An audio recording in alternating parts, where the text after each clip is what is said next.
for this very important cause.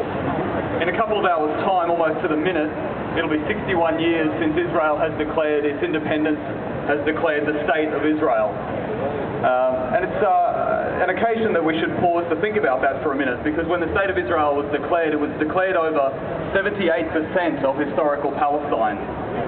That's something we should all ponder for a minute, especially when we're expected to endorse a two-state solution here, where one side gets 78% of the land and the other side gets 22%.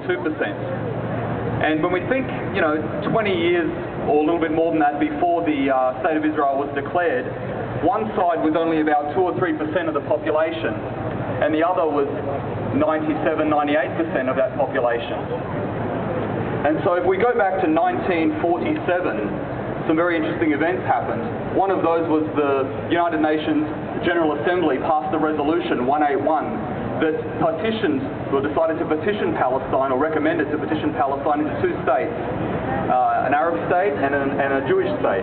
The Jewish state was allocated 55% and the Palestinian state was allocated 45%. Now that's not very fair from the outset, but if you look at the details a little bit further, you can see just how unfair and unjust that particular resolution was.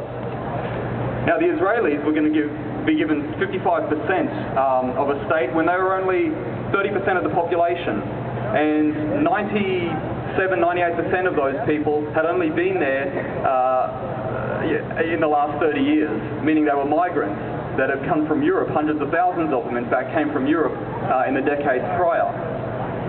And they only legally owned 6.6% of the land. They only legally owned 11% of the land in that 55% that was going to become their state. Can you imagine? So look at it on the other side now, the Palestinians. They are still 70% of the population in spite of this massive immigration of people from Europe. They legally own 93% of the land, and they had been there for millennia, working that land generation after generation, and now they had to be satisfied with only 45% of their historical homeland. So you can imagine why they rejected Resolution 181, as did much of the Arab world, or the entire Arab world, and much of the Third World as well. In fact, the United States had to do a lot of arm twisting in the United Nations General Assembly in order to get sufficient number of states to agree with that particular resolution. In any case, it was basically abandoned several months later, but it was all too late, because after that resolution was passed in November 1947, Israel began a campaign of ethnic cleansing. And I use that word ethnic cleansing because that's what experts, Israeli historians, use to describe that period from 1947 in November all the way up until the State of Israel was created in May 1948, and for another year beyond that. During this period, between November 1947 and May 1948, about 250,000 Palestinians were driven from their homes and land. When you look at that entire period, the so-called War of 1948, which is really a phony war because it really began in 1947 in November, you see that about 800,000 Palestinians were driven from their homes and land.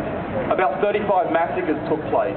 11 towns and cities were completely emptied of their Palestinian inhabitants. That's something to think about, and that's why this is called the Nakba, the catastrophe. In the lands that became the State of Israel, about 90% of the Palestinian population was completely eradicated from those territories. And Israel didn't just end up with 55% of historical Palestine. By the time they were able to declare their state, in a couple of hours from now, 61 years ago, they declared that over 78% of historical Palestine. So think about that. If the UN allocated 55%, how is it that 6 months later they were talking about 78% as the State of Israel? At a minimum, 23% of that territory was acquired by Israel through ethnic cleansing. So when we're asked to talk about a two-state solution and endorse a two-state solution and recognize the State of Israel, that's something that we're all going to have to think very carefully about the ethnic cleansing of the Palestinian people. What I suggest is that people start to think very deeply about that and start to ask their politicians very hard questions when they propose these solutions that are really non-solutions to the Israel-Palestine conflict, and start to think about a just resolution of the Israel-Palestine conflict. Start to think think about a resolution that relies more heavily on international law and doesn't force two highly asymmetrical parties into negotiations. We can see what the product of that has been over the last 20 years. It's been the dominant, more powerful side that has the backing of the world's only superpower that is continuing to come out on top, continuing to build settlements, continuing to build a wall around Palestinian villages, continuing to corral Palestinian people into increasingly small, isolated cantons. We need a resolution that's based on human rights and international law. And when I say international law, I'm not talking about Resolution 242 and 338. There are over 60 Security Council resolutions that have been passed over the last 60-odd years. And they deal with all of the final status issues, the settlements, Jerusalem, territory, and the right of return of Palestinian refugees.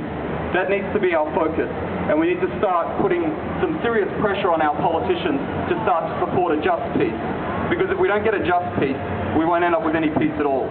Thank you.